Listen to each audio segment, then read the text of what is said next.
Первое. Можно слушать мои лекции. Они прикольные. И главный момент, в момент прослушивания лекций, вы не слушаете их, а слушаете себя в момент того, когда говорю я. Я вообще не имею никакого необходимости давать вам информацию. И когда вы заканчиваете слушать мою лекцию, главное состояние ваше, что вы должны не помнить, о чем я там говорил.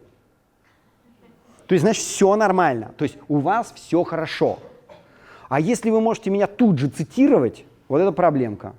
Вот это вы головастик. Вот это вы мыслите через отрицание, и у вас явно ничего в жизни не произойдет. Поэтому первое. Вы фоново слушаете Полиенко, не слушая Полиенко, а слушая себя в момент того, когда слушаете Полиенко. Есть. Кстати, на семинаре делайте то же самое.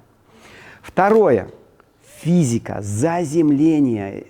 Оно необходимо. Не всем, конечно. Тот, кто легкий на подъем, подумал, сделал, сказал, реализовал, захотел, выполнил. То есть ему меньше надо физики и почти не надо. И когда ко мне кто-то приходит, я говорю, и он говорит, я там занимаюсь в спортзале по 3 часа каждый день. Я говорю, это ж какой ты дебил и головастик, если тебе нужно столько заземляться для того, чтобы как-то продвигаться в новое. То есть заземление тоже нужно разбирать таким образом. Если вы занимаетесь собой, ну совсем чуть-чуть, новой информации нет, новых навыков нет, новых знаний нет, новых взаимодействий нет, и вы ходите много в спортзал, то вы превратитесь в футболистов, боксеров и тяжелоатлетов. Чем они отличаются от обычных людей? А они занимаются физикой, а знаете, что делает физика? Физика заземляет информацию, если точнее говорить, она ее обнуляет. Но если к ним или к вам не поступает нужное количество объема информации, а вы еще ее заземлили, то когда вас спрашивают, а зачем тебе голова? Ты говоришь, я туда ем. Все. Других мыслей нет, потому что как бы одна рефлексорика осталась. Если вы посмотрите там на очень активных футболистов, хоккеистов, боксеров или там бодибилдеров, да, вы обнаружите, если они там не защищают докторские диссертации, если у них нет бизнеса и нет активной мозговой деятельности, то, мягко говоря, они как дерево. То есть мыслят вот прям совсем таким образом. Одна рефлексорика, то есть мысли им не нужны. Зачем? Их трудно ловить и трудно удерживать в голове. Поэтому, когда у вас состояние головастика, и вы понимаете, что нужно много-много-много спорта, хоть как-то его обнулить, заметьте, обнулить. Слышите меня, да? Не реализовать, а обнулить. А есть люди, которые говорят, не, спорт не по мне, я когда думаю о спорте, мне прям тошнит, это уже людям, ну, как бы поможет могила. Там заземление самое лучшее. Там, ну, или там кремация, тоже прикольная вещь. Вот. То есть нужно выходить из состояния головы, и одна из них – это физика. Но если физику вы делаете с созидательно-позитивным мышлением, вы закладываете удовольствие от любого действия. Когда вы делаете что-либо с удовольствием, то считайте, что вы попали вообще по полной. Потому что вы будете во всех сферах становиться лучше, богаче, успешнее, реализованнее. И в этом случае, как я уже говорил, вы слушаете мои лекции, вы делаете физику с удовольствием, и вы обязательно должны заниматься сексом, иначе ваше развитие остановится, либо если оно будет продолжаться, оно будет создавать деградацию, потому что оно будет задействовать ваше удовольствие, и чем более вы будете успешными в бизнесе, в отношениях, чем больше вы будете успешны в знаниях и новых технологиях, тем меньше вам будет хотеться жить, и вы будете ненавидеть эту жизнь, и вы будете ненавидеть все достижения, свой дом, свои машины, свое путешествие, потому что вы будете поедать то главное, на котором строится все это удовольствие, и вы не будете переходить на следующий уровень удовольствия, потому что секс – это и есть переход на следующий уровень удовольствия. Но не секс сам по себе, а ваше удовольствие от него. Вы знаете, да, монолог фригидной женщины. Вошел и так держи, туда-сюда не надо, оно меня раздражает. Вот, то есть, вот, то есть это должно быть не как у нее, а как вот кайф от процесса. И следующий пункт, то есть это все не дает вам возможности быть успешными. Следующий пункт – это мечты, желания, намерения, масштабные и безразмерные.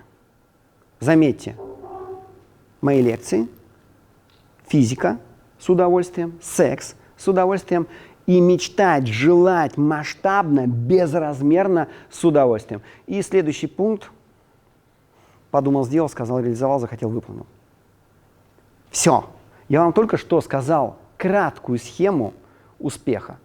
Если вы не дорабатываете с желаниями, с мечтами и безбашенностью, знаете, что происходит?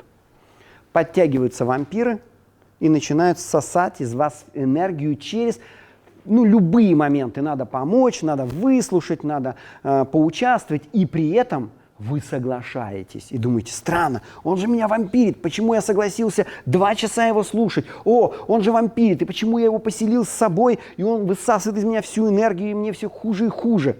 Причина только в одном.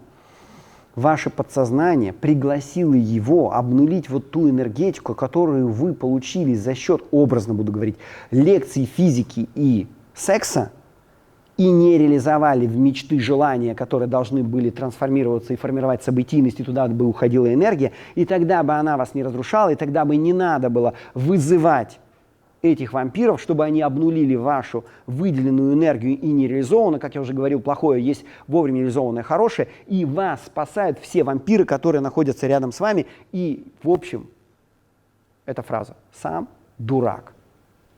Если не мечтаешь глобально, но все это делаешь, и рядом с тобой живет там мама, бабушка, муж, жена, там какие-то друзья, какие-то партнеры по бизнесу. И знаете, что самое интересное? Как только вы это все выполняете, вампирам нечего рядом с вами делать, потому что лично вы приглашаете каждого вампира и говорите: слушай, приди, мне надо срочно слиться, потому что я не собираюсь быть богатым. И, кстати, к части из вас начнут звонить люди, которые давно не звонили, давно не писали.